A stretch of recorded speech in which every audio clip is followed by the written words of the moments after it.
lecturers who are still there working in Haflong Government College for the last 15 years should be given a chance in the government to cater to the needs to the public, because they are the ones who are giving a life to the students. But at the same time, APSC being not conducted, their life is at a stake.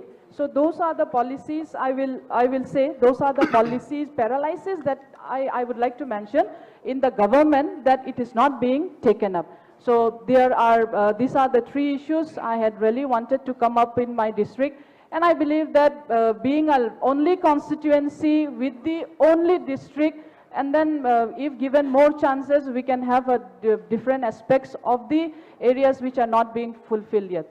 So these are my concerns. Thank you. Thank you. To promote tourism in your place, you can invite all honorable members in your next Judima festival. Sir, thank you so much. It was from your side. Education Minister, please.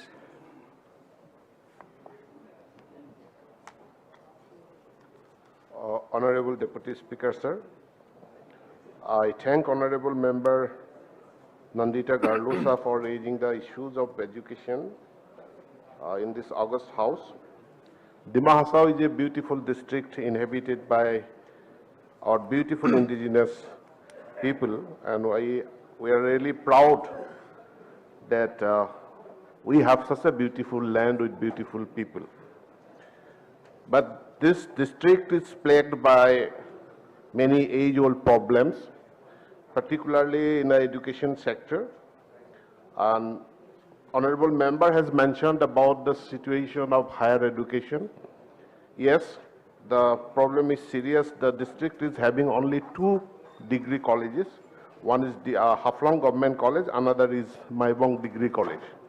There are 2 other private colleges, and particularly Haflong Government College is having a kind of problem that it has been running without recruitment of teachers for a long time. There were some technical problems, and Assam Cabinet has recently passed a resolution, taken a decision to constitute governing body in the government colleges too, in the line of the provincialized colleges, so that the recruitment process of teachers, assistant professors, associate professors, etc., are simplified in the government colleges too. We have similar problems in Kokrajhar Government College, and I think the necessary notifications will come out very soon, and we will be able to constitute the governing body in Haflong Government College. And soon thereafter, we will be able to recruit the teachers against associate professors against all the vacant posts. Maibang College, regarding, we have already started science stream in Maibang College, and I do admit that there is need for another degree college in Maibang. So I have already I have been discussing with my other cabinet colleagues, with my department, and very soon we should be able to take a decision for opening another degree college in Dima Hasao district. And yes, we are facing a serious problem this year about our increased number of SSLC passed out students, and how we are going to solve it. Yesterday also we deliberated on this issue of requirement of additional seats in higher secondary, particularly in class 11. And in regard to Dima Hasao, we are having a pending issues of, there are proposals for 12 higher schools to be upgraded to higher secondary schools. We will definitely expedite the process of scrutinizing the proposal, and if necessary, if possible, some of these high schools will very soon be upgraded into higher secondary, and the problem will be solved to a great extent. Similarly, there is a proposal of 6 ME schools to be upgraded into high schools in Dima Hasao district. That is also under active consideration, and we should be able to take a very fast decision within a short time. Regarding SSA, now it is Samagra Shiksha. The administration of Samagra Shiksha is same in all the districts, including the 6 scheduled area districts. The district level there is a district mission coordinator is there under the administration of the deputy commissioner or the principal secretary of the autonomous council. There shouldn't be any reason for any gap between the district mission and the autonomous council. And I have recently visited Karbi Anglong district, and there I found no gap or communication gap between the mission and the autonomous council. I assure the honorable member that within this month of August, I'll visit Dima Hasao district and see for myself if there is any gap between Samagra Shiksha mission and the autonomous council. And if there is any mission, that mission will be removed. There will be proper coordination between the council and the mission, and we will be able to advance the mission in a joint coordinated manner. This much I have to say. And the technical education also she has raised about. The government is actively considering, and she mentioned about a university or university campus in Haflong too. The new education policy, it visualizes one university per district. It visualizes technical availability for opportunity for technical education in every district. So new education policy we have already started implementing, and the course of this implementation of the new education policy, most of the concerns she has raised about the Dima Hasao district or the education situation in the district will be addressed, I assure. Thank you very much, sir. Thank you. The major issues related to this hills district, Dima Hasao and Karbi Anglong, the teachers are appointed in their college, but they got transferred and the posts remain vacant. And new education law, I think that will prevent that frequent transfer from this college. And another point, I want to take note of this, Honorable Education Minister, that in the higher secondary, so many vacancies are there. Students are facing for that region, and in Karbi Anglong as well as in Dima Hasao. So if this vacancy is filled up, then it will be helpful for the students. Minister Tourism.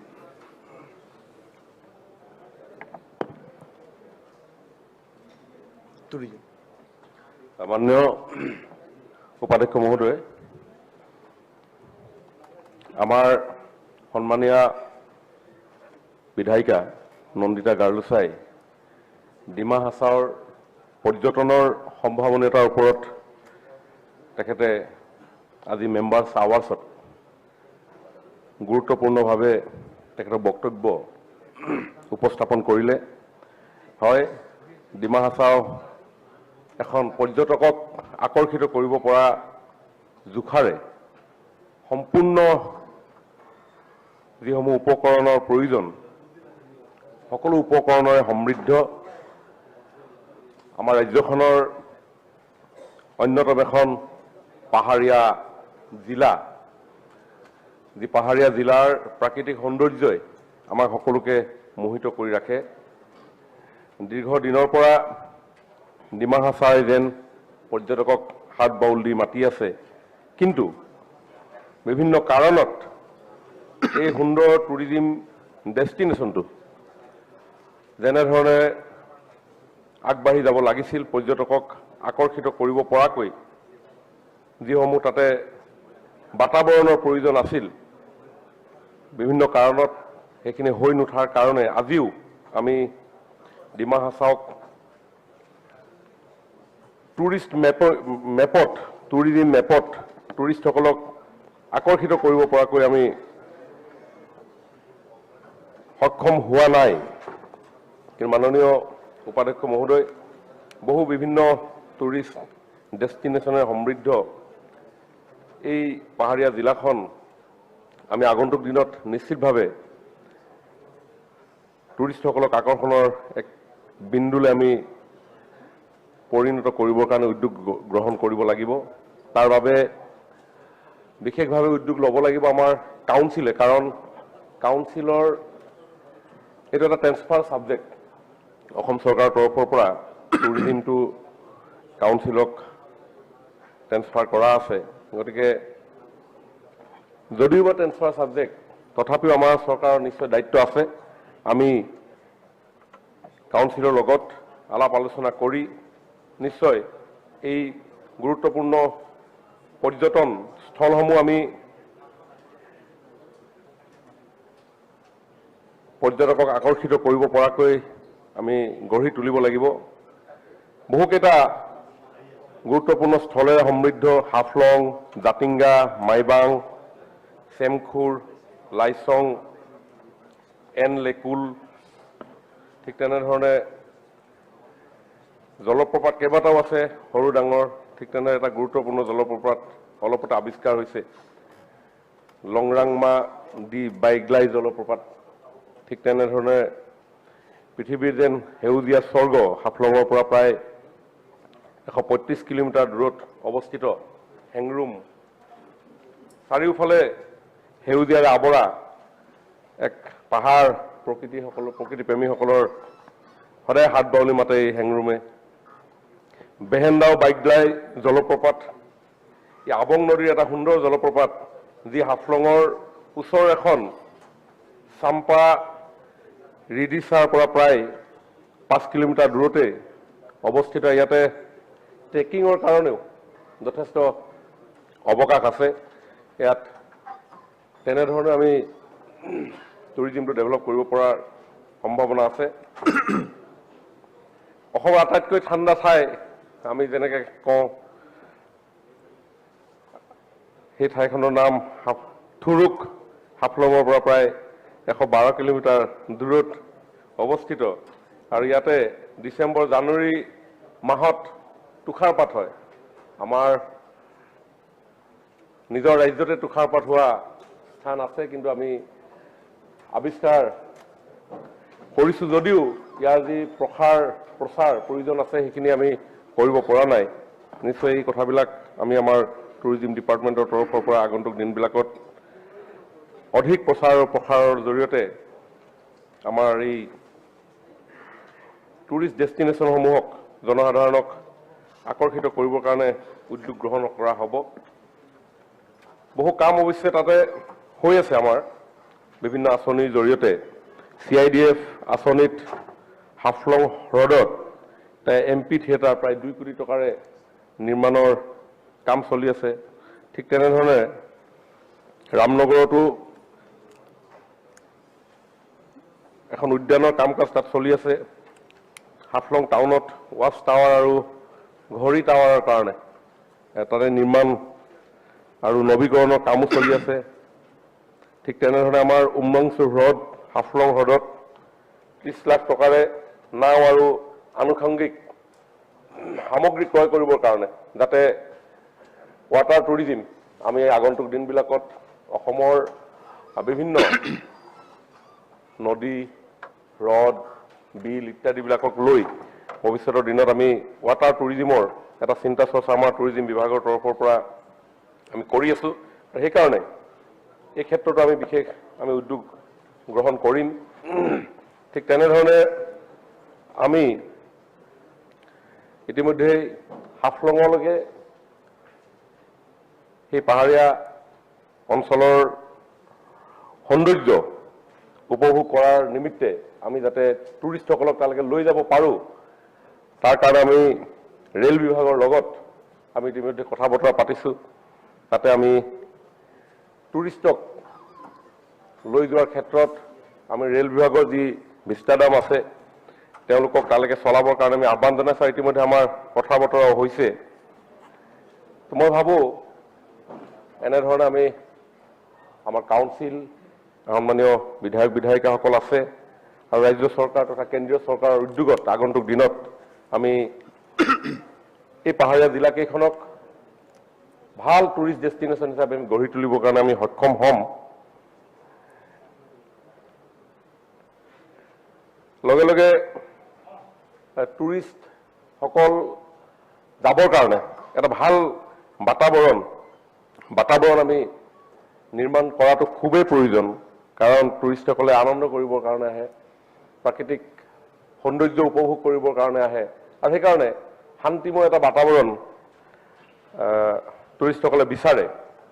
আৰু অসমত যথেষ্ট টুৰিজিমৰ সম্ভাৱনা আছে, আৰু সেই সম্ভাৱনাক সম্পদলৈকে ৰূপান্তৰ কৰিবৰ কাৰণে আমি সকলোৱে হাতে হাত ধৰি আগবাঢ়িব লাগিব। টুৰিজিমটো ইনফ্ৰাষ্ট্ৰাকচাৰ চৰকাৰে নিশ্চিতভাৱে নিৰ্মাণ কৰি আছে। বিগত দিনবিলাকত আমাৰ চৰকাৰে যোৱা 5টা বছৰত টুৰিজিমৰ ইনফ্ৰাষ্ট্ৰাকচাৰ নিৰ্মাণ কৰিবৰ কাৰণে ৰাজ্য চৰকাৰ কেন্দ্ৰ চৰকাৰ যথেষ্ট দুইখন চৰকাৰে পুঁজি যোগান ধৰিছে কিন্তু টুৰিষ্টসকলক আকৰ্ষিত কৰিবৰ কাৰণে কেৱল ইনফ্ৰাষ্ট্ৰাকচাৰ নিৰ্মাণ কৰি থলে নহব আমি আমাৰ যি অসমীয়া জাতীয় জীৱনৰ আটাইতকৈ ডাঙৰ এটা সম্পদ অতিথি পৰায়ণতা এই অতিথি পৰায়ণতাটো আমি সমাজৰ সৰ্বস্তৰলৈকে আমি বিয়পাই লৈ যাব লাগিব যাতে টুৰিষ্টসকল আমাৰ আচাৰ আচৰণৰ পৰা আৰম্ভ কৰি ব্যৱহাৰ সকলোতে আকৰ্ষিত হয় অসমৰ তেনেধৰণৰ সুনাম আছে তথাপিও আৰু অধিক শক্তিশালী কৰিব লাগিব এই সুনামকাৰী আমি আমাৰ সম্পদলৈকে ৰূপান্তৰ কৰিব লাগিব কাৰণ টুৰিষ্টৰ জৰিয়তে আমি যথেষ্ট অৰ্থনৈতিকভাৱে লাভান্বিত হোৱাৰ অৱকাশ থাকে টুৰিজিমে এনেকুৱা এটা সেক্টৰ যিয়ে কৰ্মসংস্থাপন সৃষ্টিত এক বিশাল অৰিহণা আগবঢ়ায় গতিকে টুৰিজিমৰ দৰে এই সেক্টৰটো আমি যদি শক্তিশালী কৰোঁ তেতিয়া আমাৰ নিয়োগ সৃষ্টিটো এই খণ্ডটোৱে যথেষ্ট প্ৰভাৱ পেলাবলৈ সক্ষম হ'ব সেইকাৰণে মই আশা ৰাখিছোঁ আগন্তুক দিনবিলাকত বিধানসভাৰ ভিতৰতে হওক বাহিৰতে হওক অসমৰ জনসাধাৰণকো মই আহ্বান জনাইছোঁ যে টুৰিষ্টসকলক আকৰ্ষিত কৰিব পৰাকৈ যেন আমি আমাৰ বাতাবৰণ আমি নিৰ্মাণ কৰোঁ আৰু আজি প্ৰাইভেট মেম্বাৰ্ছ আৱাৰ্ছৰ জৰিয়তে নন্দিতা গাৰুলছা ডাঙৰীয়ানীয়ে যিখিনি বক্তব্য উত্থাপন কৰিলে নিশ্চয় ডিমা হাছাও জিলাখনত আগন্তুক দিনবিলাকত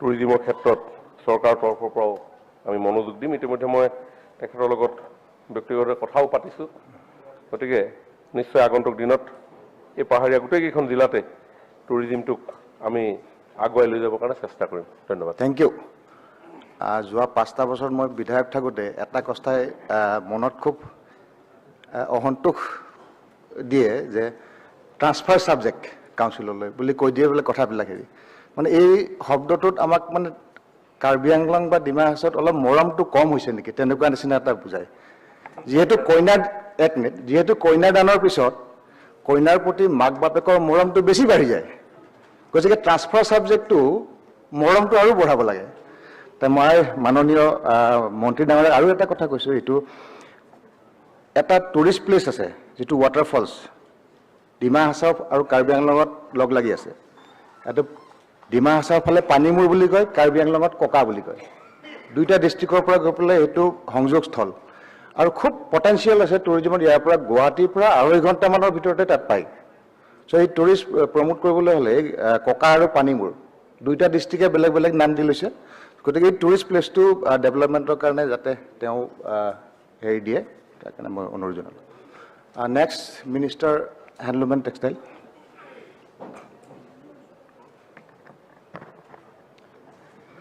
Honorable Deputy Speaker, sir. So, thank you, MLA from Haplong, Mrs. Nandita Garulosa, for raising this issue. So, Dima Hasao is a very beautiful place. I also have been to that place for many times. So, this is like an heaven on earth, and very beautiful tourist place. But in the last a few decades, that suffered setback in the development because of the militancy problem. And now militancy problem is over, and the development is also taking place. So far the handloom textile sector is concerned, yes, handloom industry in Dima Hasao, mainly the cottage industry understand, there is a way of life. 13 tribes, for them it is a way of life, and Dima Hasao has made tremendous achievement in this sector so far.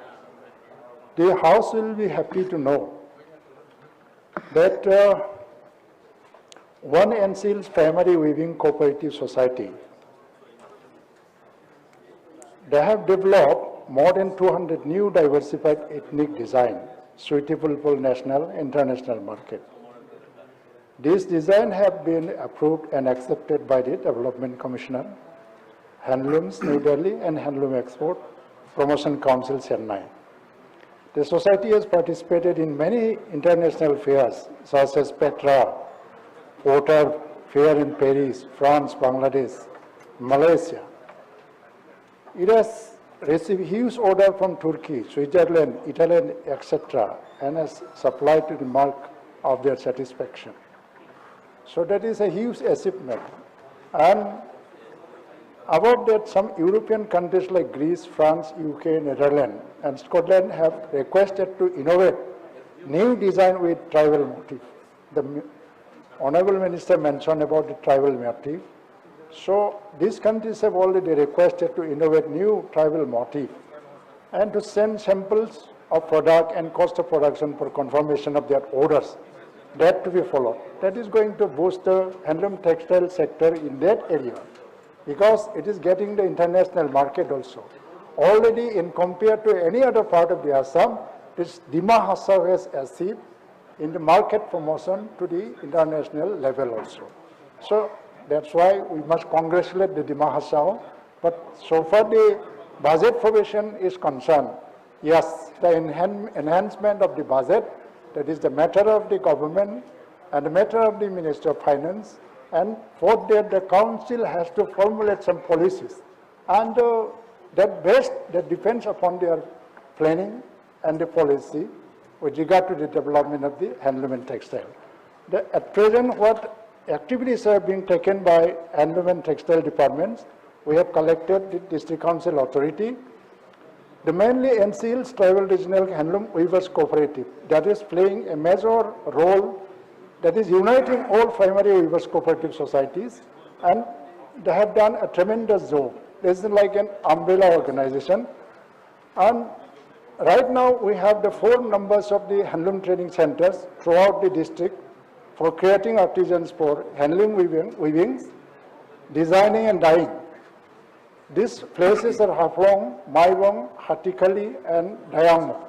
The course duration in this center is 1 year with the capacity of 15 numbers of trainees in each center.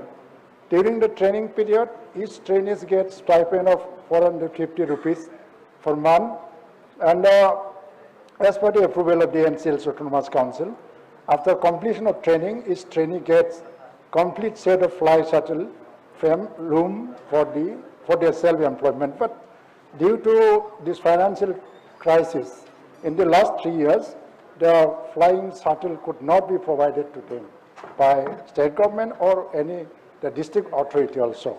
That is the problem that I must say in this house. And further, for the last 3 years, 180 knots of trainees have been trained up under this department. So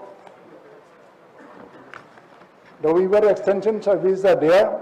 5 numbers of Weaver Extension Service, Haflong, Gunjung Maibang, Langting, and the Harangajao. The objective of this scheme is to enable the weavers to wear clothes in their loom at home. The weavers are getting yarn from units. They are also assisted with the technical guidance by our departmental demonstrator, Handloom Textiles. Wages is paid to the weavers as per the approved rate. Working capital is provided by the department for smooth running of the Weavers Extension Service. Distribution of loom and accessories at free of cost. This is facing some problems, and because of these financial problems, these are not going properly. So I must admit, and that's why I don't want to go in details. Distribution of yarn to the weavers at free of cost. The objective of this scheme is to provide yarn to the weavers under below poverty line for increasing their production, so that their production is not to be stopped due to want of capital. The scheme is being implemented in the individual sector. During 2018-19, 2019-20, 2020-21, 14,700 numbers of individual beneficiaries have received yarn as grain in aid, and in the same year, 1,990 numbers of weavers members of the cooperative fold have received yarn as grain in aid. Under the cooperative fold, the organized sector, there are 56 numbers of primary weaving cooperative societies, located throughout the district, whether there is one numbers of district level weaving cooperative society in the district located and Haflong, and working as Apex society in the district. There are 4,500 numbers of weaver members under cooperative fold. That's some information about the Mahasal.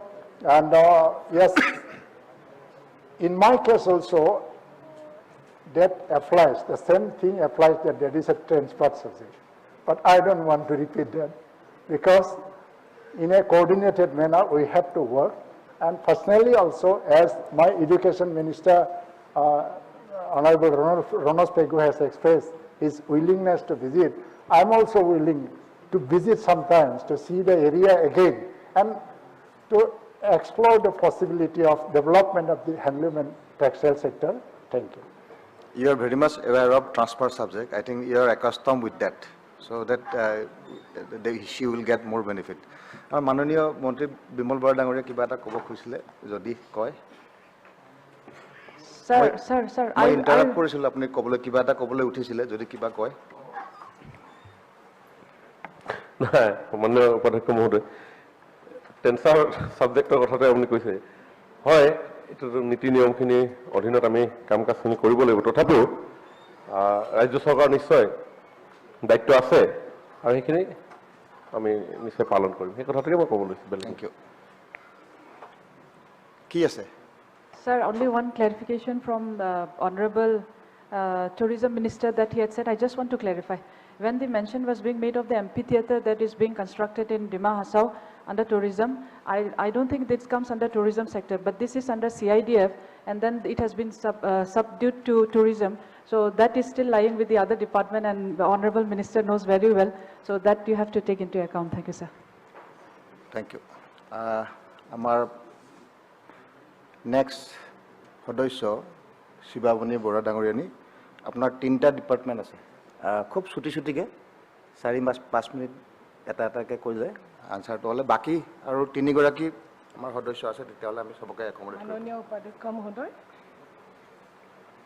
আজি মোক বটদ্ৰৱা সমষ্টিৰ ওপৰত তিনিটা বিষয়ত দুআষাৰ ক'বলৈ দিয়াৰ কাৰণে মই মাননীয় অধ্যক্ষ মহোদয়ক ধন্যবাদ জ্ঞাপন কৰিছোঁ জগতগুৰু মহাপুৰুষ শ্ৰীমন্ত শংকৰদেৱৰ পবিত্ৰ জন্মস্থান বৰদোৱা নামেৰে নামাকৃত কৰা বটদ্ৰৱা সমষ্টিটোত মই প্ৰতিনিধিত্ব কৰিবলৈ পাই মই নিজকে ধন্য মানিছোঁ মহোদয় আমাৰ বটদ্ৰৱা সমষ্টিত বহুত সমস্যা আছে বহুতো সমস্যাৰে জৰ্জৰিত অকল থানখনৰ বাহিৰে বটদ্ৰৱা সমষ্টিত আৰু বিশেষ একোৱেই নাই উঠি অহা যিখিনি নৱ প্ৰজন্ম আছে তেওঁলোকক ক'ত সংস্থাপন দিম কি কৰিম এনেকুৱা বহুত ভাবিবলগীয়া হৈছে কাৰণ চাকৰি বাকৰি পোৱাটো ইমান সম্ভৱ নহয় পবিত্ৰ বটদ্ৰৱা থানত যেতিয়া আমাৰ অসম চৰকাৰে 188 কোটি টকাৰ এটা প্ৰজেক্ট দিছে যে গুৰুজনাৰ যিখিনি আমাৰ কৰ্মৰাজি বিশ্বত আমি প্ৰতিষ্ঠা কৰিবৰ কাৰণে তেওঁ দিছে মই অসম চৰকাৰক ধন্যবাদ জ্ঞাপন কৰিছোঁ কিন্তু তেতিয়াই মই এটা কথা ভাবিছিলোঁ যে এটোৰ লগতে সংগতি ৰাখি কেলে আমি ধৰ্মীয় পৰ্যটন থলীলৈ বটদ্ৰৱাটো পৰিগণিত নকৰোঁ কাৰণ তাত আৰু কৰিবলগীয়া একো কামেই নাই গোটেই পিছপৰা এটা অঞ্চল মই বাৰে বাৰে কৈছোঁ যে থানখনৰ বাহিৰে আমাৰ বটদ্ৰৱা সমষ্টিত একোৱেই নাই গতিকে এই থানখনৰ আলম লৈ যিহেতু এটা ফাণ্ড দিছে গতিকে আমি ভাবিছোঁ এই বটদ্ৰৱা থানৰ লগতে সৰু বৰ কিছুমান আৰু থান আছে যিখিনি 5-6খনমান থান আছে যেনেকৈ কুবাই সৎকটা সত্ৰ আছে তেনেকৈ কুজি সত্ৰ আছে 5খন সত্ৰ আছে এই সত্ৰখিনি যদি আমি বটদ্ৰৱা সত্ৰৰ লগতে লগ লগাই উন্নতিকৰণৰ ব্যৱস্থা কৰোঁ যাতে ৰাস্তা ঘাট গোটেইখিনি কৰি দিয়া যায় তেতিয়াহ'লে এখন সত্ৰ মহানগৰীলৈ ৰূপান্তৰিত কৰিব পৰা যাব বিভিন্ন ঠাইৰ পৰা মানুহ আহে আনকি বিদেশৰ পৰা আহে গুৰুজনাৰ কৰ্মৰাজিৰ ওপৰত আলোকপাত কৰিবৰ কাৰণে আহে বা তেওঁলোকে তাত শিকিবলৈ আহে যে কেনেকৈ আমি গুৰুজনাৰ কথাখিনি জানিব পাৰিম বিদেশৰ পৰা বহুতখিনি মানুহ আহে কিন্তু প্ৰকৃতাৰ্থত তেখেতসকলে সুবিধা নাপায় যে তাত যেতিয়া পৰ্যটকসকল আহিলে পৰ্যটন থলীত থাকিবৰ ব্যৱস্থাৰ পৰা আৰম্ভ কৰি বহুতখিনি আলহী ঘৰৰ পৰা আৰম্ভ কৰি বহুতখিনি ব্যৱস্থা কৰি দিবলগীয়া হয় গতিকে আল্টিমেটলি আমি হেতু পৰ্যটনথলী হিচাপে কৰিব পৰা নাই গতিকে মই অসম চৰকাৰক মই অনুৰোধ জনাম যে অতি সোনকালে ধৰ্মীয় পৰ্যটনথলী হিচাপে বটদ্ৰৱাখন গঢ়িব লাগে যেনেকৈ আমি পাঞ্জাৱলৈ যাওঁ পাঞ্জাৱত আমি দেখোঁ চণ্ডীগড়ত যিটো পাঞ্জাৱৰ আমাৰ স্বৰ্ণ মন্দিৰ আছে বা আমি বিভিন্ন ধৰ্মীয় ঠাইলৈ যাওঁ এটা পৰ্যটনথলী হিচাপে যিখিনি তেওঁলোকে পায় আমাৰ তাত সেই বস্তুটো এতিয়ালৈকে গঢ়ি উঠা নাই সেইকাৰণে মই কৈছোঁ যিখিনি আছে আমাৰ বটদ্ৰৱা থানত আমি যিহেতু একো নাই মই বাৰে বাৰে কৈছোঁ গতিকে পৰ্যটন বিভাগৰ পৰা আমি এই থানখনৰ আলম লৈ আমি বটদ্ৰৱা থানখনৰ আলম লৈ আমি বাকী গোটেই পৰ্যটন থলী হিচাপে আমি ৰূপান্তৰিত কৰিব পাৰোঁ তাৰ লগতে আৰু এটা কথা আছে যে আমাৰ যিহেতু সতীৰাধিকাৰ জন্মস্থান বুলিয়ে কয় তেওঁৰ স্মৃতি বিজড়িত কিছুমান আমাৰ অঞ্চল আছে আপোনালোকে যোনখিনি আমাৰ ৰাইজ গৈছে বটদ্ৰৱালৈ তেওঁলোকে দেখিব যে এটা যিটো আমাৰ শান্তিজান আছে শান্তিজানটো আমাৰ প্ৰাকৃতিকভাৱে যদি বোৱাব পাৰোঁ শান্তিজানখিনি কাৰণ বন্ধ হৈ আছে হেতু শান্তিজানখন যদি প্ৰাকৃতিকভাৱে বোৱাব পাৰোঁ খুব সুন্দৰ দেখিবলৈ ধুনীয়া প্ৰাকৃতিক সৌন্দৰ্যৰে ভৰপূৰ তাতে প্ৰাকৃতিকভাৱে যদি বোৱাব পাৰোঁ আৰু তাতো যদি আমি নৌকা বিহাৰৰ কাৰণে তাত তেনেকুৱা ধৰণৰ বটিঙৰ চিষ্টেম কৰিব পাৰোঁ আৰু তেনেকৈ আমাৰ বটদ্ৰৱাত যিটো গংগা বুলি আছে আপোনালোকে দেখিছে বহুত ডাঙৰ এটা এৰিয়া লৈ পেলাই গংগাখন স্থাপন কৰা হৈছে তাতো যদি আমি বটিঙৰ ব্যৱস্থা কৰিব পাৰোঁ তেতিয়াহ'লে পৰ্যটকসকল আকৰ্ষিত হ'ব আৰু পৰ্যটকসকল আকৰ্ষিত হ'লেহে আমাৰ থলীটোলৈ ৰূপান্তৰিত হ'ব সেইকাৰণে কৈছোঁ এইখিনি কাম অকলে কৰিবলৈ অসুবিধা আমাৰ চৰকাৰৰ ফালৰ পৰা সাহায্য কৰিব লাগিব তেতিয়াহে আমি এই স্থানটোলৈ আমি পৰিৱৰ্তিত কৰিব পাৰিম আৰু দ্বিতীয়তে যিহেতু আৰু এটা কথা যিহেতু আমাৰ সেই অঞ্চলৰ যুৱক যুৱতীসকলে শিক্ষা দীক্ষা লৈ পেলাই বহি আছে তেওঁলোকৰ সেই স্থানত কিছুমান ঘৰুৱাভাৱে কিছুমান ইণ্ডাষ্ট্ৰি আছে সৰু সৰু যেনে কুহিলা ইণ্ডাষ্ট্ৰি আছে বা কাপোৰ কানি ইণ্ডাষ্ট্ৰি আছে গামোচা বয় যিখিনি থলুৱাভাৱে তেওঁলোকে কৰে যদি আমি বটদ্ৰৱা থানখিনি আশে পাশে যদি ধৰ্মীয় পৰ্যটনথলীলৈ আমি ৰূপান্তৰিত কৰিবলগীয়া হয় তেতিয়াহ'লে আমি এই মানুহখিনিও গুৰুত্ব পাব আৰু তেওঁলোকক আমি সৰু সৰু চাৰিওফালে কিছুমান ইণ্ডাষ্ট্ৰি বহাবলৈ সুবিধা কৰি দিলে তেওঁলোকো আমাৰ স্বাৱলম্বী হ'ব এই ল'ৰা ছোৱালীখিনিও স্বাৱলম্বী হ'ব এইটোত অসম চৰকাৰে ভাবিব পাৰে আৰু গুৰুজনাৰ যিখিনি আমাৰ আদৰ্শ আছে কৰ্মৰাজি পৃথিৱীৰ ভিতৰত আমি যেহেতু বাহিৰৰ পৰা বহুতখিনি আমাৰ টুৰিষ্ট আহিব আমি তেখেতৰ কৰ্মৰাজিখিনি আমি গোটেই বাহিৰলৈ লৈ যোৱাত সহায় হ'ব গতিকে মই আশা কৰিছোঁ গুৰুজনাৰ প্ৰতি কলা সংস্কৃতি এই সকলোখিনি দিশ বিবেচনা কৰি আমাৰ এই বটদ্ৰৱা স্থানখনৰ থলীটোত আমি ধৰ্মীয় থলী হিচাপে পৰিৱৰ্তন কৰি পেলাই দিবৰ কাৰণে মই আমাৰ পৰ্যটন বিভাগৰ মন্ত্ৰী মহোদয়ক অনুৰোধ জ্ঞাপন কৰিছোঁ দ্বিতীয়তে মোৰ ভাগত পৰিছে বেছি সময় নাই এটা তিনিটা বিভাগৰ ওপৰত কথা ক'লে এটা সমষ্টি উন্নয়নৰ কথা ক'বলৈ অলপ অসুবিধা হয় বহুতখিনি আছে সেইকাৰণে মই কৈছোঁ দ্বিতীয়তে মোৰ আছে কৃষিটো হ'ল আমাৰ বটদ্ৰৱা সমষ্টিৰ শতকৰা 80% মানুহে কৃষিৰ লগত জড়িত মই আগতে কৈছোঁ যে আমাৰ তাত কোনো ধৰণৰ কোনো উদ্যোগ নাই এটা কিবা ক্ৰাফ্ট পেপাৰৰ উদ্যোগ আছিলে সেইটোও বন্ধ হৈ গ'ল গতিকে তাৰ মানুহখিনিয়ে স্বাভাৱিকতে বহুত দুখীয়া তেওঁলোকৰ মানদণ্ডটো জীৱনৰ জীৱিকাৰ মানদণ্ডটো বহুত তলত আছে সেইকাৰণে কৈছোঁ যে যদি কৃষিৰ লগত তেওঁলোক জড়িত 80% মানুহে কৃষি কৰে কিন্তু কৃষি কৰিলে হ'ব কেনেকৈ কৃষিৰ লগত যদি জড়িত হয় আপোনালোকে আমাৰ বৰ্তমান চৰকাৰে কৈছে যে পথাৰো আমাৰ বজাৰো আমাৰ কিন্তু পথাৰখন আমাৰ হ'বলৈ হ'লে কৃষি বিভাগৰ পৰা আমি এতিয়ালৈকে যিমানখিনি আমি পাব লাগে সা সুবিধা আমি উন্নত মানৰ বীজৰ পৰা আৰম্ভ কৰি সাৰলৈকে আমি একো ধৰণৰ বটদ্ৰৱা সমষ্টিৰ ৰাইজে পোৱা নাই আৰু তেনেকৈ মাৰ্কেটখনো লাগিব বজাৰখনো আমাৰ বুলি কৈছে কিন্তু আমাৰ যিটো প্ৰক্ৰিয়াৰে কৃষি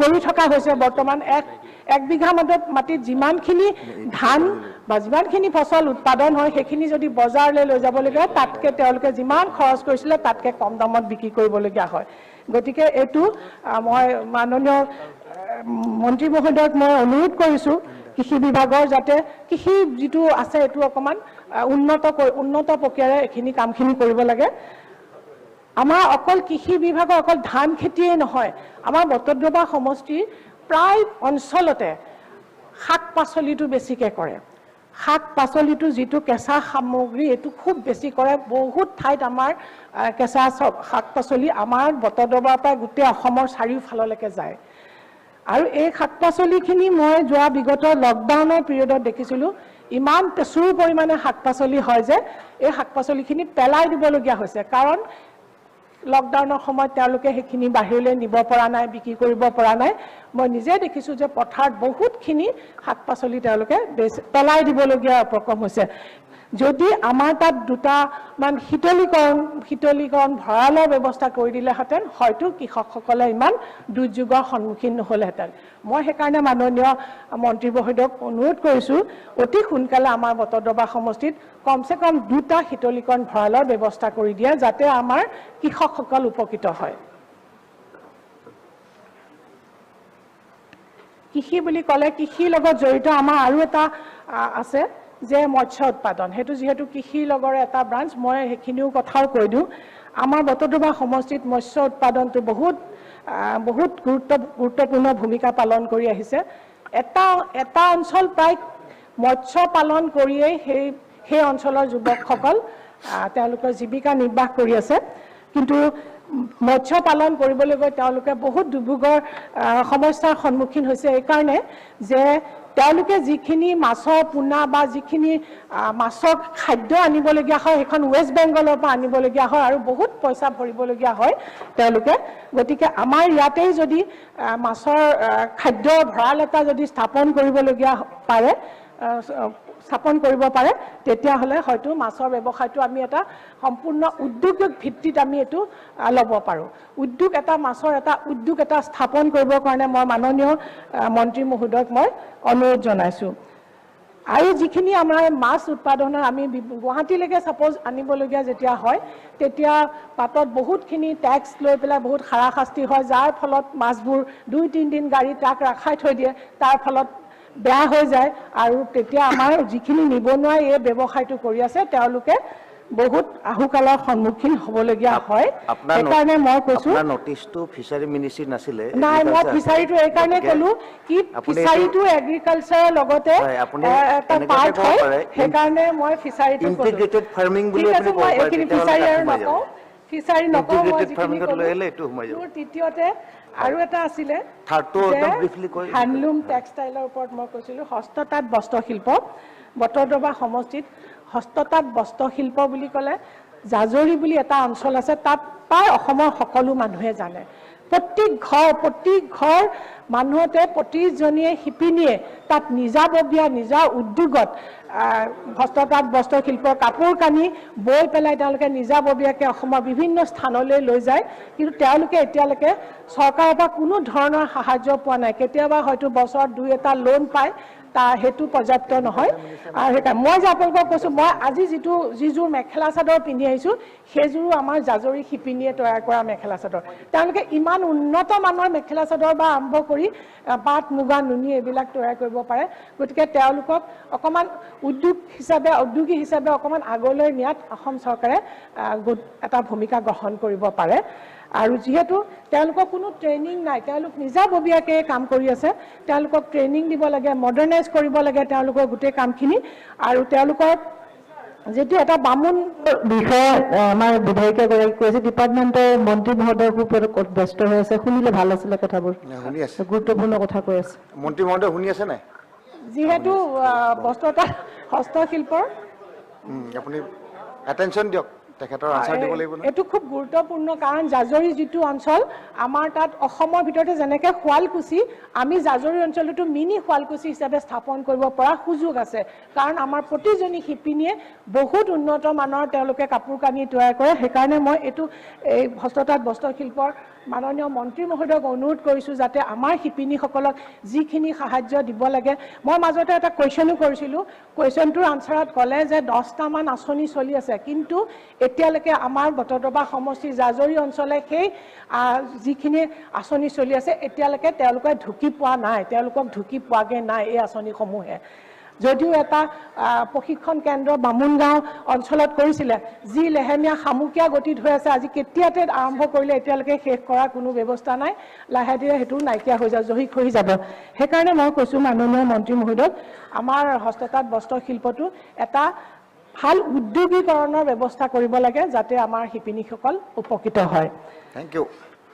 এইখিনি এই তিনিটা মোৰ আজি ক'বলৈ আছিলে কিন্তু মই ইয়াৰ লগতে কওঁ তিনিটা বিষয়ৰ ওপৰতে এটা সমষ্টি উন্নয়নৰ বাট নহয় গোটেইখিনি লগতে লগ থাকিব লাগিব যদি ইলেক্ট্ৰিচিটি নাথাকে যদি বাট পথ নাথাকে তেতিয়াহ'লেতো এটা দি পেলাই নহ'ব ঘৰ এটা আমি বনালোঁ বিল্ডিং এটা বনালোঁ ইনফ্ৰাষ্ট্ৰাকচাৰ বনালোঁ কিন্তু ইনফ্ৰাষ্ট্ৰাকচাৰ তাৰ লগতীয়াল বস্তুখিনি যদি নাথাকে তেতিয়াহ'লে সেই ঘৰটো জহি খহি যাব আল্টিমেটলি চৰকাৰৰ পইচা ৱেষ্টেজ হ'ব সেইকাৰণে কৈছোঁ সকলোৱে মিলি পেলাই আমাৰ বটদ্ৰৱা সমষ্টি মই বাৰে বাৰে কৈছোঁ বহুত পিছপৰা আপোনালোকক অনুৰোধ জনাইছোঁ বিভাগীয় কৰ্তৃপক্ষক যাতে অতি সোনকালে আমাক ডাঙৰ ডাঙৰ কিছুমান বিশেষ পেকেজ দিয়াৰ ব্যৱস্থা কৰে এই তিনিটা বিভাগত পেকেজ দি পেলাই আমাৰ সমষ্টিটো উন্নয়নৰ আৰু এঢোপ আগলৈ লৈ যাব পাৰে থেংক ইউ আপুনি নেক্সট টাইম নটিচ দি পেলাই আৰু 3টা বিভাগ আনিব মাননীয় কৃষি বিভাগৰ হৈ পাৰ্লিয়ামেণ্টাৰী এফেয়াৰ্ছ মিনিষ্টাৰ ডাঙৰীয়াই উত্তৰ দিব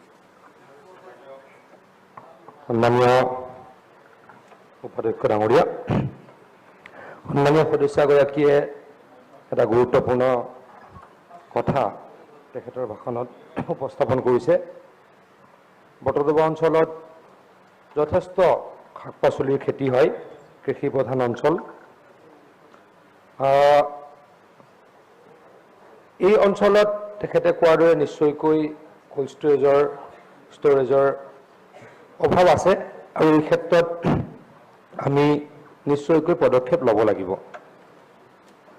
বিভাগীয়ভাৱে বটদ্ৰৱা সমষ্টিকে ভিতৰ কৰি সমগ্ৰ নগাঁও জিলাত উদ্যান শস্যৰ উৎপাদন বৃদ্ধিৰ বাবে আঁচনি ৰূপায়ণ কৰি অহা হৈছে বটদ্ৰৱা সমষ্টিৰ অন্তৰ্গত বালিসত্ৰ উপৰডুমডুমীয়া ভোমোৰাগুৰি আইভেটি ৰঙাদৰীয়া যমুনামুখ আদি অঞ্চলত বিস্তৃতভাৱে শাক পাচলিৰ উৎপাদন হয় আৰু মই ইতিমধ্যে কৈছোঁ যে বজাৰৰ অভাৱত শাক পাচলি নষ্ট হয় অসম চৰকাৰে mission for integrated development of horticulture চমুকৈ MIDHৰ অধীনত HMNEHৰ জৰিয়তে সাধাৰণ কৃষকৰ বাবে কোল্ড ৰুম স্থাপনৰ সুবিধা কৰি দিছে এনে একোটা কোল্ড ৰুমৰ ক্ষমতা হৈছে 30 মেট্ৰিক টন আৰু ৰাজ সাহায্যৰ পৰিমাণ হৈছে 50% অৰ্থাৎ 7.5 লাখ টকা অসম চৰকাৰে ইতিমধ্যে এনেকুৱা কোল্ড ৰুম স্থাপনৰ ব্যৱস্থা কৰিছে তাৰ কাৰণে 50% সাবসিডি দিয়ে ৰাজ সাহায্য দিয়ে কোনোবা ব্যক্তিয়ে যদি কোল্ড ৰুম স্থাপন কৰিব খোজে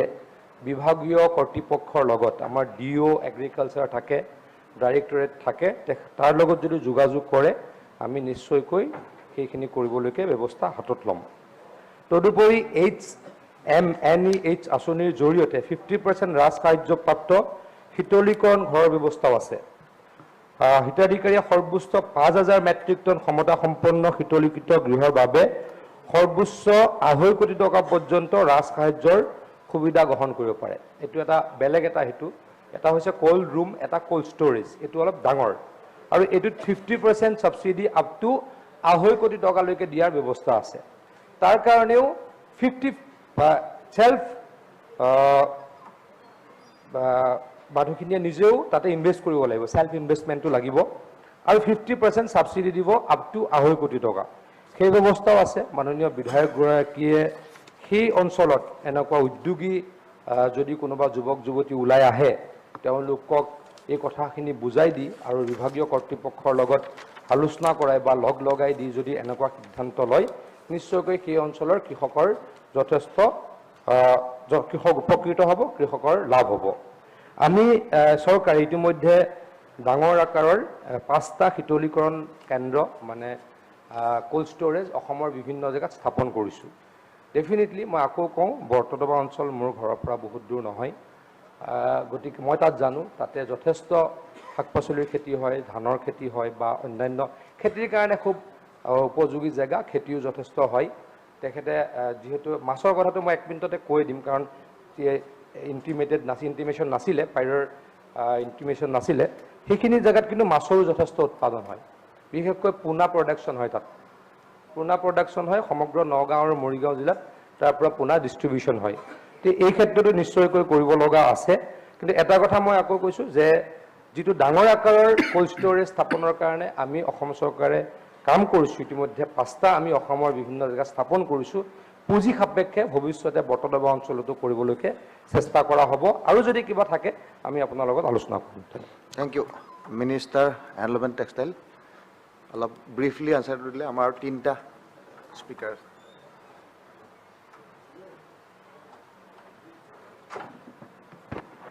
Deputy Speaker sir, এইখিনি ক্ষেত্ৰত কিবা বিশেষ মই দীঘলীয়া ক'ব লগা আছে বুলি মই নাভাবোঁ গোটেই বিষয়টো অলপ ইণ্টিগ্ৰেটেড মানে হৈ গৈছে অন্যান্য বিভাগৰ লগত টুৰিজিম প্লাছ হেণ্ডলুম আৰু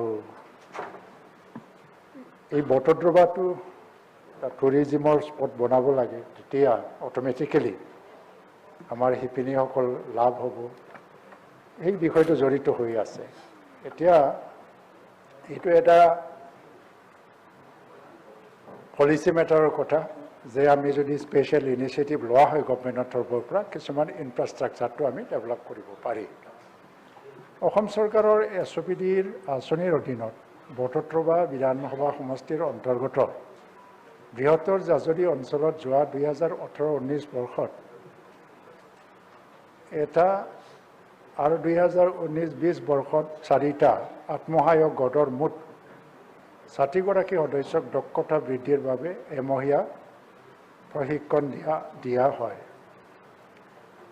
আৰু প্ৰশিক্ষণ গ্ৰহণৰ শেষত 60 গৰাকী শিপিনীক খুঁটা আৰু 29 গৰাকী শিপিনীক একোখনকৈ প্ৰেম সহ উৰা মাকৰ তাঁতশাল মাজুলী সহ অনুদান হিচাপে দিয়া হয় তাৰোপৰি 2019-20 বৰ্ষত 54 গৰাকী আৰু 2020-21 বৰ্ষত 50 গৰাকী মুঠ 104 গৰাকী শিপিনীক ইনকাম জেনেৰেশ্যন ইণ্টাৰভেনশ্যন আঁচনিৰ অধীনত প্ৰতি গৰাকীকে এখনকৈ প্ৰেম সহ উৰা মাকৰ তাঁতশাল মাজুলী সহ অনুদান হিচাপে দিয়া হয় আত্মসহায়ক গোট তথা বোৱা কটা সমবায় সমিতিসমূহত উৎপাদিত বস্ত্ৰসমূহ বিক্ৰীৰ কাৰণে বিগত কেইবছৰমান ধৰি আমি জিলা ভিত্তিক মানে নগাঁও চহৰত প্ৰদৰ্শনী অনুষ্ঠিত কৰা হৈছে আমাৰ ডিপাৰ্টমেণ্টৰ পৰা যেটো মানে বস্ত্ৰ সামগ্ৰী সেলৰ কাৰণে যিখিনি পলিচি আছে এইটো এক্সিবিশন ট্ৰেড ফেয়াৰ আৰু এক্সপৰ্ট ইম্পৰ্ট পলিচিত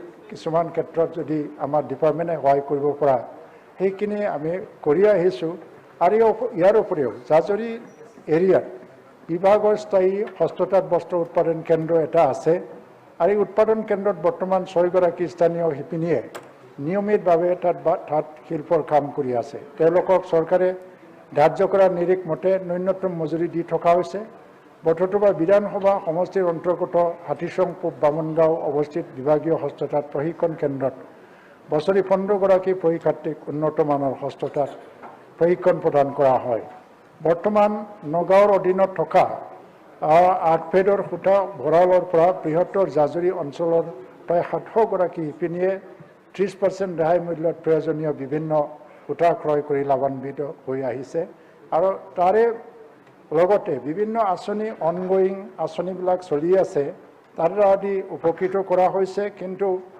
যেটো আমাৰ বিধায়িকা গৰাকীৰ যেটো বিষয় যে এই বটদ্ৰৱা অঞ্চলটো তা মানে টুৰিজিমৰ এটা প্লেচ হিচাপে ডেভেলপ কৰি পেলাই শিপিনীসকলক লাভালাভ কৰাৰ কাৰণে যিখিনি আঁচনিবোৰ আমাৰ ডিপাৰ্টমেণ্টৰ অধীনত আছে সেইটো বৃদ্ধি কৰিব পাৰি নেকি সেইটো কোৱা হৈছে কাৰণ ইয়াত উচিত এটা বাতাবৰণ আকৌ বৰ্তমান যেটো বাতাবৰণ চলি আছে তাতকৈ উন্নত বাতাবৰণ লাগে তো সেইটো এটা মানে বিবেচনাৰ বিষয় আৰু হয়তো আমি এই বিষয়টো লৈ পেলাই আপোনাৰ লগত বহি পেলাই আলোচনাও কৰিব পৰা যায় কি পৰিকল্পনাত লাগিব কাৰণ পৰিকল্পনা অবিহনে আমি একো বস্তু আজি একেবাৰে থিয় হৈ পেলাই কোৱাটো ঠিক নহয় Thank you. Next, পৰ্যটন বিভাগৰ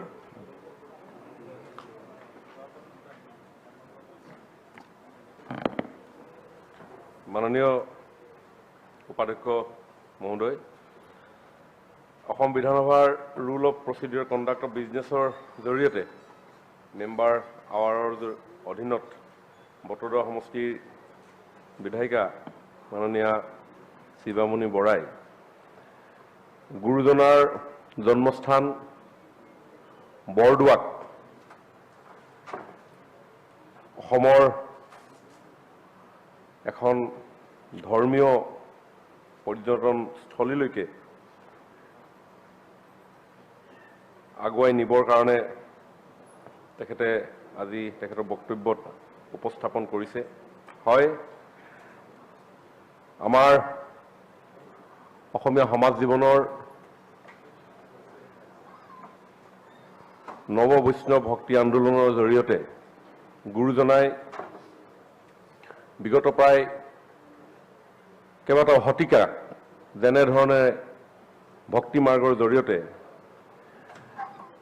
আলোড়িত কৰি ৰাখিছে, এনেধৰণৰ সমাজ নিৰ্মাণত এই মাৰ্গ দৰ্শনৰ জৰিয়তে যি এক প্ৰমূল্যবোধৰ সমাজ সৃষ্টি কৰি থৈ গ'ল, সি এক অনন্য আৰু অপূৰ্ব সাংস্কৃতিক প্ৰমূল্যৰে নৱ বৈষ্ণৱ ধৰ্ম প্ৰচাৰ কৰি অসমীয়া জীৱনক গুৰুজনাই একত্ৰিত আৰু সংহতিত কৰি থৈ গৈছে। গুৰুজনাৰ অপূৰ্ব সৃষ্টি নামঘৰ, যি নামঘৰে আমাৰ গ্ৰাম্য জীৱনত যুগ যুগ ধৰি প্ৰভাৱ বিস্তাৰ কৰি আহিছে। এখন সমাজ নিয়ন্ত্ৰণত গুৰুজনাৰ সেই অপূৰ্ব সৃষ্টি নামঘৰে যি ভূমিকা লৈ আহিছে, সেই ভূমিকা কেৱল মাত্ৰ আধ্যাত্মিক উপাসনা কেন্দ্ৰস্থলী নহয়, বৰঞ্চ ই যেন এক অনানুষ্ঠানিক বিশ্ববিদ্যালয়, যি বিশ্ববিদ্যালয়ত আমি ধৰ্মীয় চিন্তা চেতনাৰ লগতে মন শৰীৰক আমি প্ৰফুল্লিত কৰি একাত্মতাৰে জীৱনটোক যাপন কৰিবৰ কাৰণে সেই পবিত্ৰ নামঘৰ মজিয়াই আমাক শিক্ষা দি আহিছে। সেই অনানুষ্ঠানিক বিশ্ববিদ্যালয়খনে আমাৰ সুশৃংখলিত জীৱন যাপনত আমি কেনেধৰণে এখন সমাজ ব্ৰতী হ'ব লাগে, সেই চিন্তা আমাক দি আহিছে।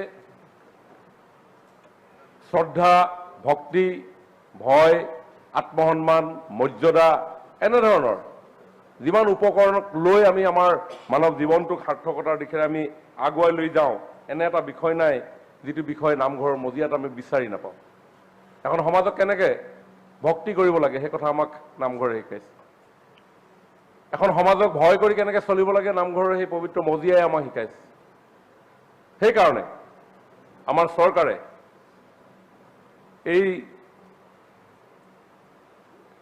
গুৰুজনাৰ অপূৰ্ব সৃষ্টি নামঘৰক আমাৰ অসমীয়া সমাজ জীৱনত ভৱিষ্যত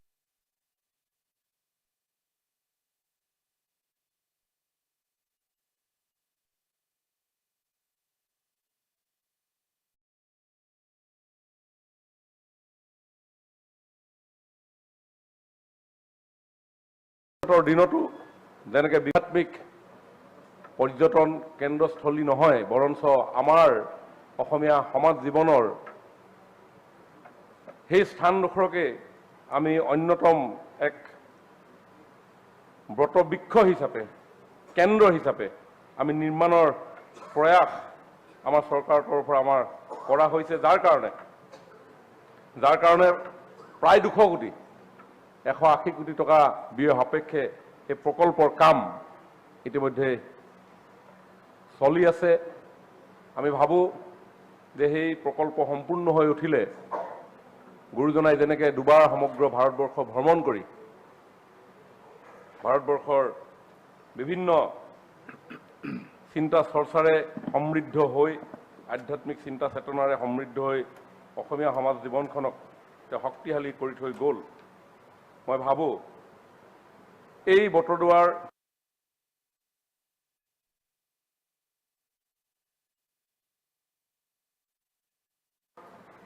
গুৰুজনাৰ পবিত্ৰ সোঁৱৰণত নিৰ্মাণ কৰা এই প্ৰকল্পও